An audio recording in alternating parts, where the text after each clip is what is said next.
2026 சட்டமன்ற தேர்தல் பணிகள் தொடர்பாக சென்னையில் அமைச்சர் உதயநிதி ஸ்டாலின் ஆலோசனை மேற்கொண்டு வருகிறார். அண்மை செய்தியாக பார்க்கிறோம். கூடுதல் விவரங்களோடு செய்தியாளர் செல்வகுமார் இணைக்கிறார். செல்வகுமார், விவரங்கள். திராவிட முன்னேற்ற கழகத்தை பொறுத்தமட்டில் கிராமங்கள் தோறும் அனைத்து இடங்களிலும் அமைப்பு ரீதியாக மிகப்பெரிய ஒரு வலுவான கட்டமைப்பை ஏற்படுத்த வேண்டும் என்பதற்காக தேர்தலுக்கு 2 ஆண்டுகளுக்கு முன்னதாகவே திமுக ஒருங்கிணைப்பு குழு அமைக்கப்பட்டிருக்கிறது. அந்த வகையில் குழுவினுடைய கூட்டம் 2 நாட்களுக்கு முன்னர் நடைபெற்றது. இந்த சூழலில் தற்போது தமிழ்நாடு முழுக்க இருக்கக்கூடிய மாணவர் அணி மற்றும் மகளிர் அணியின் நிர்வாகிகள் பங்கேற்றிருக்கிறார்கள். அவர்களுடன் உதயநிதி ஸ்டாலின் தலைமையிலான அந்த குழுவினர் திமுக ஒருங்கிணைப்பு குழு தற்போது ஆலோசனை நடத்தி வருகிறது. எனவே ஒரு தேர்தலுக்கான வியூகம் எப்படி இருக்க வேண்டும், அது அமைப்பு ரீதியாக அனைத்து மக்களிடமும் இந்த இயக்கத்தை கொண்டு சேர்ப்பதற்கு கட்சி நிர்வாகிகள் எந்த அளவுக்கு பணியாற்ற வேண்டும், ஒற்றுமையாக செயல்படுவது உள்ளிட்ட பல்வேறு விஷயங்கள் குறித்து இதில் விவாதிக்கப்படுவதாக தெரிய வருகிறது.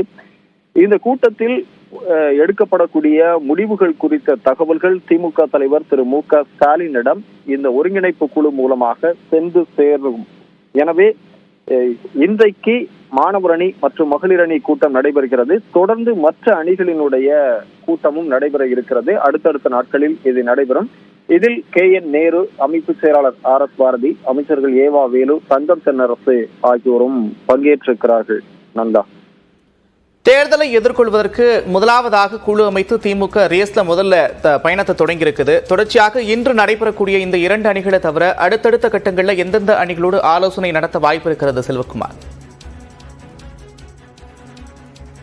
அடுத்த கட்டமாக இளைஞர் அணியினுடைய ஆலோசனை கூட்டம் நடைபெறும் என்று எதிர்பார்க்கப்படுகிறது. ஏனென்றால் இளைஞர் அணிதான் மிகப்பெரிய அளவிலான ஒரு வலுவான அணியாக இருக்கிறது. அதில் இருக்கக்கூடியவர்களுடைய பங்களிப்பு தான் இன்று நடந்து முடிந்த நாடாளுமன்ற தேர்தலிலும் சரி, அதற்கு முந்தைய சட்டமன்ற தேர்தலிலும் பல புதுமுகங்கள் களமிறக்கப்பட்டார்கள். எனவே ஒரு அடுத்த தலைமுறையை திராவிட முன்னேற்ற கழகத்தில் கொண்டு வந்து சேர்ப்பதற்கு, அவர்களுக்கான வாய்ப்புகளை கொடுப்பதற்கு ஒரு மிக முக்கியமான முதுகெலும்பாக இருப்பது இளைஞர் அணி.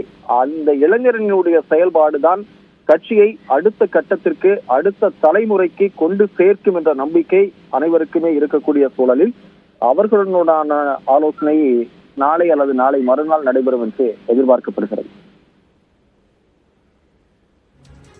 நன்றி செல்வகுமார், விரிவான விவரங்களுக்கு.